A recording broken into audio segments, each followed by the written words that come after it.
അസ്സലാമു അലൈക്കും വറഹ്മത്തുള്ളാ. കുടുംബങ്ങൾ തമ്മിൽ പ്രശ്നങ്ങളുണ്ടാകാൻ കാരണം കുടുംബക്കാർ തമ്മിൽ, പ്രത്യേകിച്ചും മാതാപിതാക്കളും മക്കളും, അല്ലെങ്കിൽ ഭാര്യയും ഭർത്താവും, ഇവരാണ് കുടുംബത്തിലെ പ്രധാനപ്പെട്ട നെടുംതൂണുകൾ.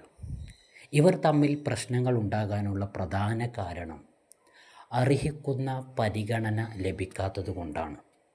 ഒരു കുടുംബത്തിൽ സ്നേഹം മാത്രം പോരാ, അർഹിക്കുന്ന പരിഗണനയും നൽകേണ്ടതുണ്ട്.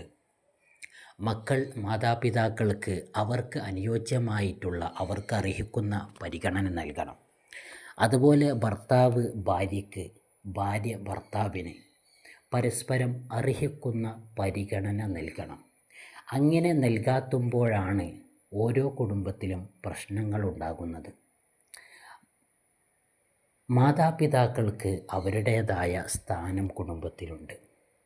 അവരുടെ സ്ഥാനം മരുമകൾക്ക് നൽകിയാൽ ആ കുടുംബത്തിൽ പ്രശ്നങ്ങളുണ്ടാകും. അതുപോലെ തന്നെ ഭാര്യയ്ക്ക് ഭാര്യയുടേതായ സ്ഥാനമുണ്ട്. ആ സ്ഥാനം മറ്റുള്ളവർക്ക് നൽകിക്കഴിഞ്ഞാൽ അവിടെ പ്രശ്നങ്ങളുണ്ടാകും.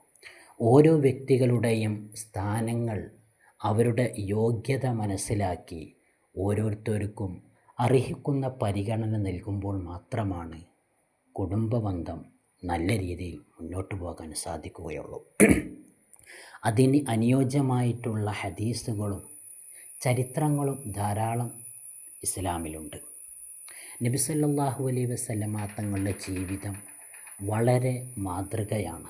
നബി തങ്ങൾ ഭാര്യയോടുള്ള സമീപനവും, അതുപോലെ മക്കളോടുള്ള സമീപനവും, പേരക്കുട്ടികളോടുള്ള സമീപനവുമെല്ലാം വ്യത്യസ്തമായിരുന്നു.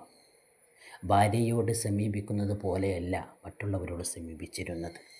അതുപോലെ തന്നെ മുതിർന്നവരോട് പെരുമാറുന്നത് പോലെയല്ല ചെറിയവരോട് പെരുമാറിയിരുന്നത്. ഓരോ വ്യക്തികൾക്കും അവരുടേതായ സ്ഥാനങ്ങൾ നബി തങ്ങളും സ്വഹാബത്തും നൽകിയിരുന്നു. ഇത് അനേകം ചരിത്രങ്ങളുടെ യാഥാർത്ഥ്യമാണ്.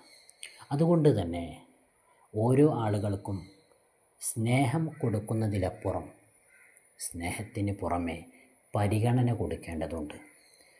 മക്കളെ പരിഗണിക്കാതെ ധാരാളം സ്നേഹമുണ്ട് എന്ന് മക്കളോട് പറഞ്ഞാൽ അവർ അംഗീകരിക്കുകയില്ല. മക്കൾക്ക് ആവശ്യമായിട്ടുള്ള ഉപകരണങ്ങൾ, ആവശ്യമായിട്ടുള്ള വസ്തുക്കൾ അവർക്ക് വാങ്ങിക്കൊടുക്കുക, അവർക്ക് ആവശ്യമായിട്ടുള്ള ഭക്ഷണ വിഭവങ്ങൾ, അല്ലെങ്കിൽ പുറത്തേക്ക് പോകാൻ താല്പര്യമുണ്ടാകുമ്പോൾ അങ്ങനെ അവരുടെ കാഴ്ചപ്പാടിനനുസരിച്ചുകൊണ്ട് പ്രശ്നങ്ങളില്ലാത്ത രീതിയിൽ, നല്ല രീതിയിൽ അവരോട് ഒരു സൗഹൃദ നിലയ്ക്ക്, ഫ്രണ്ട്ഷിപ്പ് നിലയ്ക്ക് അവരോട് പെരുമാറുക. അങ്ങനെ മക്കളുടെ കൂടെ നിന്നുകൊണ്ട് അവരെ പരിഗണിച്ചു കഴിഞ്ഞാൽ മക്കൾ ഒരിക്കലും വഴിതെറ്റിപ്പോകില്ല. വീട്ടിൽ നിന്നും കിട്ടാത്ത സ്നേഹം പുറത്ത് ആളുകളിൽ നിന്ന് കിട്ടുമ്പോഴാണ് മക്കൾ വഴിപിഴച്ചു പോകാനുള്ള പ്രധാന കാരണമുണ്ടാകുന്നത്. അതുകൊണ്ട് ഓരോ വ്യക്തികൾക്കും അവരുടേതായ സ്ഥാനങ്ങളുണ്ട്. അത് കൊടുക്കുക,